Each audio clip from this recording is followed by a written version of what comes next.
গতকাল থেকে শুরু হয়েছে মুখার্জি পরিবারে অন্নপূর্ণা পুজো। গতকাল অন্নপূর্ণা পুজো মুখার্জি পরিবারে এসে উপস্থিত হয়েছিলেন হাইকোর্টের বিচারপতি মহারাজ থেকে শুরু করে বহু বিশিষ্ট ব্যক্তিবর্গরা।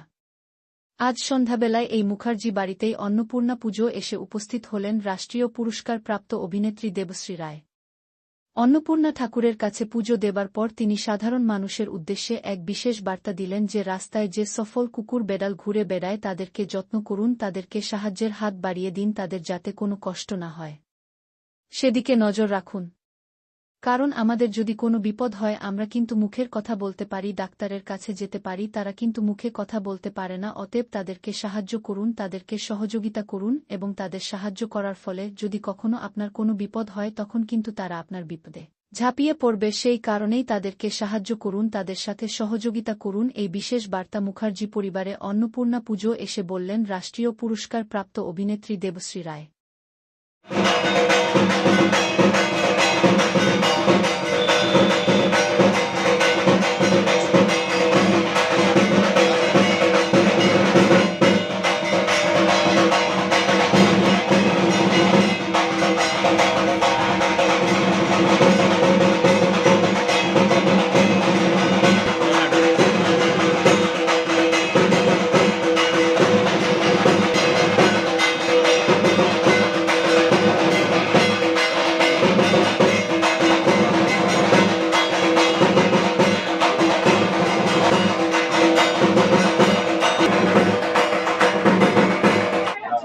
বাঙালি জগতের একদম অভিনেত্রী থেকে আজকে ব্যান্ডেলে একদম নবরাত্রি পুজো, কি বলবেন? দেখুন, মায়ের পুজো আমি জয়জিৎ বাবুর এখানে অনেক দিন ধরে আসছি। এই অন্নপূর্ণা পুজোতে বহুবার এসছি, এটা নতুন নয়। তো ওনার আমন্ত্রণ যখনই পাই আমি আসার চেষ্টা করি। এবং উনি অনেক বড় করে জগন্নাথ পুজো করেন, এখানে রথের আয়োজন হয়। তো সেই উৎসবেও আমি অনেকবার এসেছি। যে এখানকার যে পুজো অন্নপূর্ণা পুজো, সেটা ওনার ঠাকুমা কমলা রানী মুখার্জির হাত ধরে হয়।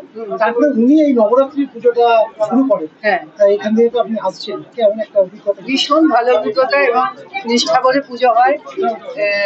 এবং জয়জিৎ বাবুকে তো মানে সবাই চেনে। জয়জিৎ বাবুকে এখানে মানে আমরা যখন পথ হারিয়ে ফেলেছি আজকে, যাকেই জিজ্ঞেস করছি সোজা চলে যাবে। মানে কতটা জনপ্রিয় মানুষ সেখানে। তো জিজ্ঞেস করে করে যেখানে জিজ্ঞেস করছি বলছে ও ওনার বাড়ি এত সামনে। তো তাতেই বোঝা যাচ্ছে কতটা জনপ্রিয় মানুষের। মানুষের তো একটা উৎসাহ থাকে এই নবরাত্রি পুজোকে ঘিরে। অনেক মানুষ, অনেক হাজার হাজার মানুষ এখানে আসে।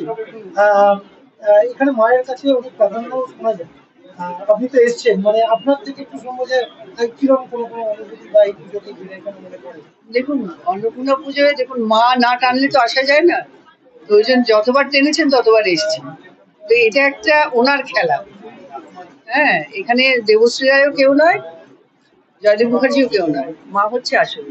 মা না ডাকলে কিন্তু আমি আসতে পারতাম না। এই পুজোর মধ্যেই পরে রামনবমী। রামনবমীতে সব জায়গায় তো মানুষ থাকে, রামের পুজো হচ্ছে, সঙ্গে মায়ের বাসন্তী, এটা একদম পুজো বলা হয়। একদম। মানুষকে কি বার্তা দেবে? দেখুন, একটাই বার্তা দেবো এখন, এই যে পুজো চলছে আমাদের মায়ের পুজো এবং রামনবমী, আমি প্রত্যেক মানুষকে বলবো আমরা হিন্দু, আমরা নিষ্ঠা করে যাতে এই উৎসবগুলো সুন্দরভাবে পালন করি। কোনো ঝগড়াঝাটি নয়, কিছু নয়। আমরা যেন শ্রদ্ধা ভক্তি ভরে এই উৎসব এবং এই পুজো আমরা পালন করতে পারি। সবাই একসঙ্গে সপরিবারে হাতে হাত মিলিয়ে কাঁধে কাঁধ মিলিয়ে।